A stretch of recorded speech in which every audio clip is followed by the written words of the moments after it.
Le tourisme mondial se porte bien, il a même progressé de 7% en 2017. Une bonne nouvelle pour les commerçants, les hôteliers, une mauvaise pour la planète. Une étude révèle que 8% des émissions de gaz à effet de serre seraient causées par le tourisme. Alors faut-il rester chez soi ou voyager autrement? Yves Ginca, Caroline Sins et Frédéric Faure. Des plages de Cuba aux îles de la Méditerranée, partout dans le monde, les sites touristiques attirent toujours plus de visiteurs. À tel point que le tourisme mondial serait responsable de 8% des émissions de CO2 selon une étude internationale. C'est 3 fois plus que le trafic maritime. En cause, le transport, surtout aérien, qui compte pour 1/5 des émissions, mais aussi les déplacements, l'hébergement, la restauration et les souvenirs achetés sur place.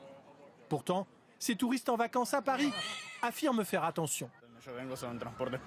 C'est beaucoup mieux de prendre les transports en commun plutôt que d'utiliser la voiture. On essaie de favoriser plutôt les déplacements à pied, voire le vélo.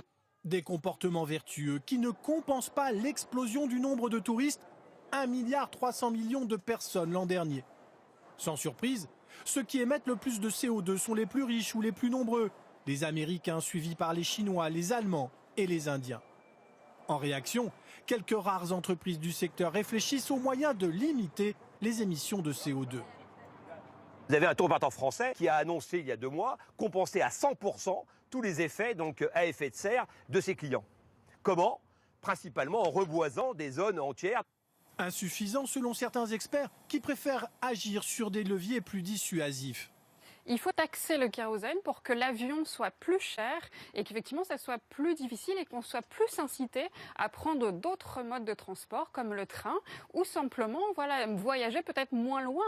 D'ici à 2030, le nombre de touristes dans le monde devrait quasiment doubler en comptant 2 milliards de voyageurs.